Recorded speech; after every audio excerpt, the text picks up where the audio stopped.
أما بعد فإن خير الحديث كتاب الله وخير الهدي هدي محمد صلى الله عليه وسلم وشر الأمور محدثاتها وكل محدثة بدعة وكل بدعة ضلالة وكل ضلالة في النار. أعوذ بالله من الشيطان الرجيم.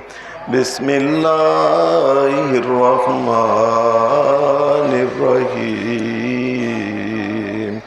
ومن يطع الله والرسول فأولئك مع الذين أنعم الله عليهم من النبيين والصديقين والشهداء والصالحين وحسن أولئك رفیقا. حضرات، قیامت کے دن کئی ایسے خوش نصیب انسان ہوں گے کہ جن کو اس کائنات کے سب سے بڑے کائنات کے سردار جناب محمد الرسول اللہ صلی اللہ علیہ وسلم کا قیامت کے دن جنت کے اندر جن کو ساتھ نصیب ہوگا. جنت کے اندر کس کس آدمی کو جناب رسول کریم صلی اللہ علیہ وسلم کا ساتھ نصیب ہوگا؟ حدیث میں ایک واقعہ آتا ہے کہ ایک آدمی نبی علیہ السلام کے سامنے آیا. تھوڑی دیر بعد نبی علیہ السلام نے دیکھا وہ بندہ چلا گیا. پھر دیکھا وہ آیا، پھر وہ چلا گیا، پھر آیا، پھر چلا گیا. نبی علیہ السلام نے اسے کہا میری بات سنو، کیا بات ہے؟ تم بار بار آتے ہو، بار بار جاتے ہو، مسئلہ کیا ہے؟ کہنے لگا یا رسول اللہ، آپ مجھے بڑے اچھے لگتے ہیں، میں آپ کو دیکھتا ہوں تو دل کو ٹھنڈ پڑ جاتی ہے. پھر میں گھر جاتا ہوں کام کر کے، پھر آپ کو دیکھنے آ جاتا ہوں، پھر گھر جاتا ہوں، پھر دیکھنے اے اللہ کے رسول میں آپ کے بغیر نہیں رہ سکتا. نبی اکرم صلی اللہ علیہ وسلم کو پھر اس نے ایک اور بات کی کہ اے اللہ کے رسول میں یہ پریشان ہوں کہ قیامت کے دن تو آپ نے نبیوں کے پاس ہونا ہے، تو میں تو آپ کو دیکھے بغیر رہ نہیں سکتا. اے اللہ کے رسول میرا کیا بنے گا؟ میں تو دیکھے بغیر نہیں رہ سکتا. یہ بات کر کے اس آدمی کی آنکھوں سے آنسو آنے شروع ہو گئے. جبریل علیہ السلام آئے اور آ کے یہی آیت سورۃ النساء کی جو میں نے آپ کے سامنے پڑھی ہے، وَمَن يُطِعِ اللَّهَ وَالرَّسُولَ فَأُولَئِكَ مَعَ الَّذِينَ أَنْعَمَ اللَّهُ عَلَيْهِم مِّنَ النَّبِيِّينَ وَالصِّدِّيقِينَ وَالشُّهَدَاءِ وَالصَّالِحِينَ وَحَسُنَ أُولَئِكَ رفیقا. جبریل علیہ السلام آئے، آ کے کہنے لگے اے نبی محمد الرسول اللہ، یہ بندہ جو پریشان ہے نا، جو کہتا ہے میں آپ کو دیکھے بغیر نہیں رہ سکتا، اس کو کہو قیامت کا دن ہم محمد الرسول اللہ کو کے ساتھ ہی اسے رکھیں گے. شرط کیا ہے؟ وَمَن يُطِعِ اللَّهَ وَالرَّسُولَ. بس اس کو ایک بات کہیں کہ ساری زندگی اس طریقے سے گزارے کہ جو اللہ نے کہا ہے، جو اس کے رسول نے کہا ہے، اس کے مطابق زندگی گزار دے. قیامت کے دن ہم اس کو محمد الرسول اللہ کے ساتھ کر دیں. حدیث کے اندر ایک اور واقعہ آتا ہے، نبی علیہ السلام نے حضرت معاذ کو یمن بھیجا تو آپ چھوڑنے گئے تو رستے میں آپ نے کہا معاذ اب تو تم مجھے دیکھ لو، ہو سکتا ہے تم واپس آؤ تو مجھے نہ دیکھو، میں فوت ہو چکا ہوں. نبی اکرم صلی اللہ علیہ وسلم کی یہ بات سن کے حضرت معاذ نے آنکھوں میں آنسو آ گئے. نبی علیہ السلام نے فرمایا معاذ اگر میں تجھے نہ ملوں پریشان نہیں ہونا۔ نبی علیہ السلام نے فرمایا ان اول الناس بی المتقون من کانوا بحیث کانوا، اے معاذ ساری زندگی تقوی کی زندگی گزارنا، اللہ سے ڈر کے زندگی گزارنا۔ معاذ ہر کام کرتے وقت سوچ لینا کہ اس میں اللہ کی ناراضگی تو نہیں، ناراضگی سے بچ جانا، اور قیامت کے دن اللہ تجھے محمد الرسول اللہ کے ساتھ ہی کر دے گا۔ دو خوش نصیب۔ تیسرا حدیث میں آتا ہے ایک آدمی تھا جس کا نام تھا ربیہ، یہ ملازم تھا نبی علیہ السلام کا، ملازم نہیں ویسے خادم تھا، بڑے کام کرتا تھا۔ نبی علیہ السلام نے ایک دن اسے کہا ربیہ کوئی دعا کرا لو تم بھی۔ یہ کہنے لگے ساری رات سوچتا رہا میں دعا کیا کراؤں، پھر کہنے لگے اللہ کے رسول میری دعا یہ کر دیں میرے لیے کہ قیامت کے دن جس جنت میں آپ ہوں اللہ مجھے بھی اسی جنت میں لے کے جائے، میرے لیے یہ دعا کریں۔ آپ نے فرمایا اچھا آئنی علی نفسک بکثرت السجود، فرمایا اگر میرے ساتھ میری جنت میں جانا ہے تو نمازوں کا خیال رکھنا، نماز کوئی کم نہ ہو۔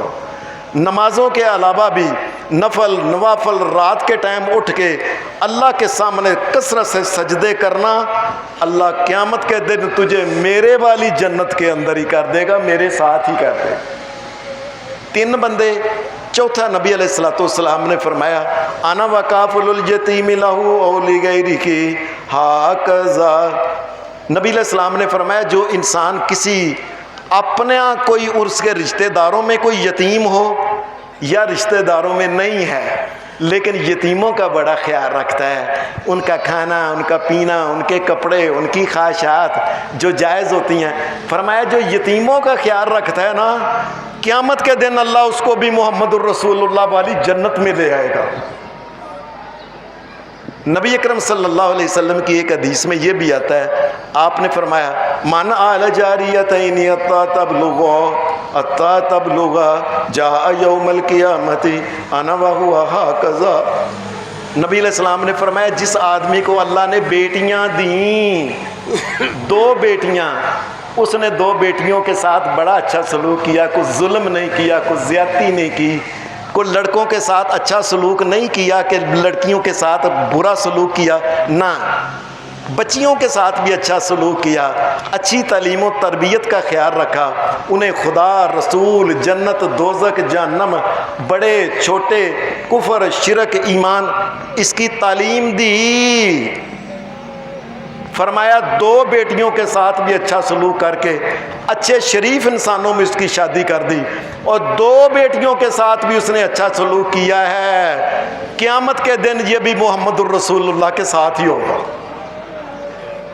نبی اکرم صلی اللہ علیہ وسلم کی ایک حدیث میں آتا ہے، آپ نے فرمایا من احب سنتی فقد احبنی ومن احبنی کان معی فی الجنہ، نبی علیہ السلام نے فرمایا جو دنیا میں نا خیال رکھتا ہے کیا کہ میں نبی علیہ السلام کی سنت کے مطابق چلوں، نماز ان کی سنت کے مطابق، روزہ ان کی سنت کے مطابق، شکل ان کی سنت کے مطابق، اپنے کپڑے ان کی سنت کے مطابق، شادی ان کی سنت کے مطابق، جو نبی علیہ السلام نے زندگی گزاری ہے نا بس میں ان کے پیچھے پیچھے چلوں۔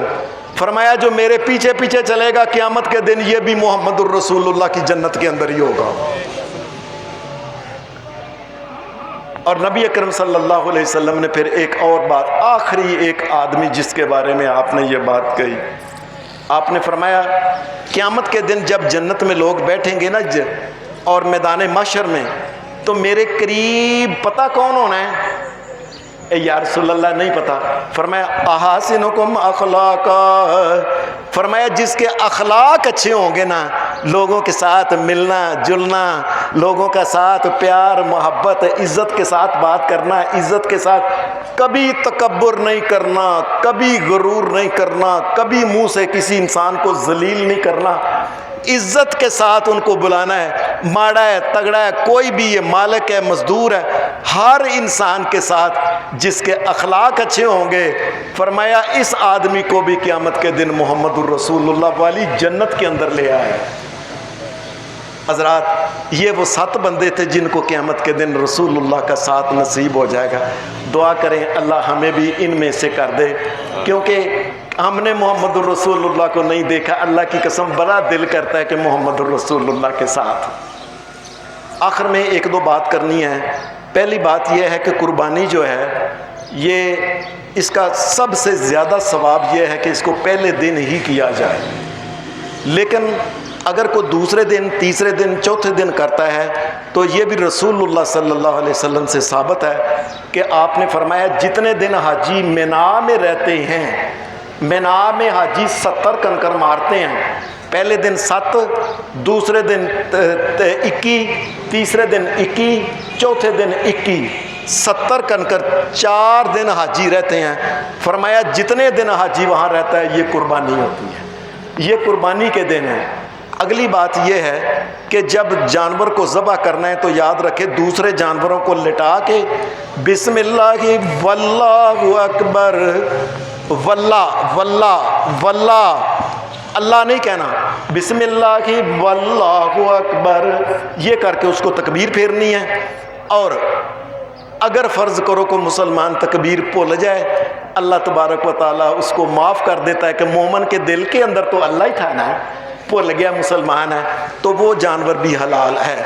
لیکن اگر اونٹ ہے نا، جو اونٹ کو کھڑا کر کے اس کا اگلا کھبا پاؤں باندھ کے، کھبا پاؤں باندھ کے 3 پاؤں کے اوپر ہو جائے گا تو پھر اس کو نہر کرنا ہے بسم اللہ واللہ اکبر۔ جانور کو جب ذبح کرنا ہے تو ایک خاص بات یاد رکھنا ہے، آپ کی مہربانی خیال رکھنا کہ آپ جانور کو پکڑیں بسم اللہ واللہ اکبر، چھری پھیرتے جائیں، جب ہڈی آ جائے من کا نہیں توڑنا، لوگوں من کا نہیں توڑنا، لوگوں من کا نہیں توڑنا، اور من کا توڑ کے حرام مغز کو بھی نہیں کاٹنا۔ اس سے منع کیا حضرت عبداللہ بن عمر رضی اللہ تعالیٰ عنہ نے لوگوں کو بتایا کہ آؤ میں تمہیں بتاؤں کہ شریعت میں کیا ہے۔ ہماری شریعت میں ہے کہ جانور کا من کا نہیں توڑنا، اور جانور کی حرام مغز وہ چھری کی نوک کے ساتھ وہ نکالتے ہیں وہ بھی نہیں کاٹنا، اور جانور کا جو گوشت ہے یہ گوشت سیدھی سی بات ہے، اللہ کی شریعت میں 3 حصے نہیں، کچھ خود کھا لو، کچھ سوالی کو دے دو، کچھ جو ماڑے غریب آتے ہیں ان کو دے دو۔ اللہ کے لیے کوشش کرو یہ اللہ نے جو دیا ہے یہ جلد از جلد اللہ کے پاس اس کو بھیج دیا جائے۔ یہ قربانیاں جلدی کریں، یہ محمد الرسول اللہ کی سنت ہے۔ اللہ تبارک و تعالیٰ اس پہ عمل کرنے کی توفیق عطا فرمائے۔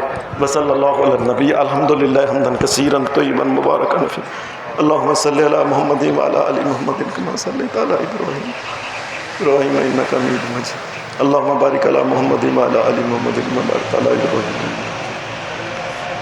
ربنا آتنا فی الدنیا حسنۃ وفی الآخرۃ حسنۃ وقنا عذاب، ربنا لا تؤاخذنا ان نسینا او اخطأنا، ربنا ولا تحمل علینا اصرا کما حملته علی الذین من قبلنا، ربنا ولا تحملنا ما لا طاقة لنا به واعف عنا واغفر لنا وارحمنا انت مولانا فانصرنا علی القوم الکافرین۔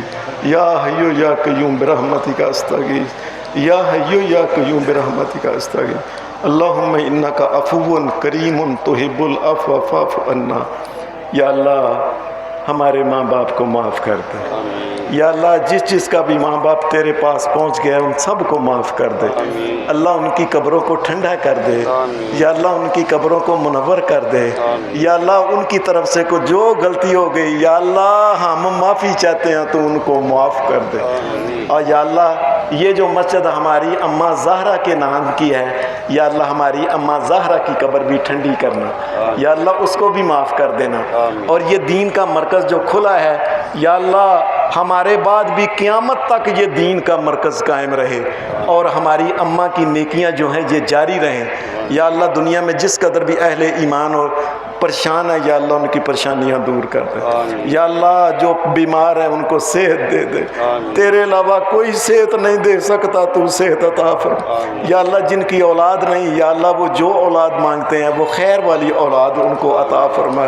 یا اللہ جن بچیوں کے رشتے نہیں ہو رہے، یا اللہ ان کے رشتے ایماندار اچھے رشتے ان کو دے دے۔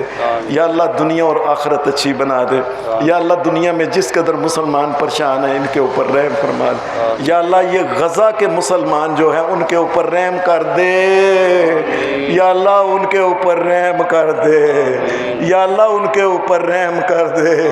یا اللہ ہم کمزور ہیں، یا اللہ دنیا کی بڑی بڑی طاقتیں کفر کی کٹھی ہوگی، تو ان کے مقابلے میں آ جا، یا اللہ تو ان کے مقابلے میں آ جا، ہم کمزور ہیں۔ یا اللہ جب تک دنیا میں زندہ ہیں، یا اللہ اسلام کے اوپر زندہ رہیں، یا اللہ ایمان کے اوپر زندہ رہیں، دنیا سے جب جائیں تو ایمان کو لے کے جائیں، اسلام کو لے کے جائیں۔ اللہ ایسا بندہ ہی بنا دے کہ جس بندے کے ساتھ تو راضی ہو جائے، یا اللہ تو راضی ہو جائے۔ یا اللہ قبر کی حشر کی سختیوں سے محفوظ فرمانا۔ یا اللہ تیرے سونے نبی محمد الرسول اللہ کے حوض کوثر سے پانی پینا نصیب کر دینا۔ اللہ تو اپنے عرش کے سائے کے نیچے جگہ دینا۔ یا اللہ ہم حساب نہیں دے سکتے، ہمیں معاف کر دینا، یا اللہ بغیر حساب کے معاف کر دینا۔ یا اللہ یہ ہم جو ٹوٹے پھوٹے عمل کرتے ہیں، یا اللہ یہ اعمال قبول فرما۔ یا اللہ میدان محشر کی سختیوں سے محفوظ فرمانا۔ میدان محشر میں یا اللہ جو پل صراط ہے، یا اللہ پل صراط ایماندار اپنے فضل اور امان کے ساتھ گزارنا۔ یا اللہ محمد الرسول اللہ کی جنت میں ہمیں بھی جگہ دے دینا۔ یا اللہ دنیا بھی اچھی بنا دے، یا اللہ آخرت بھی اچھی بنا دے۔ یا اللہ مسلمانوں کی حالت کو سنوار دے، ان کی مالی حالت بھی سنوار دے، ان کی معاشی حالت بھی سنوار دے، ان کی دینی حالت بھی سنوار دے، ان کی اخلاقی حالت بھی سنوار دے۔ یا اللہ جو کچھ مانگا ہے وہ عطا کر دے، جو نہیں مانگ سکے یا اللہ وہ اپنی رحمت سے عطا فرما دے۔ وصلی اللہ علی النبی محمد وآلہ وسلم۔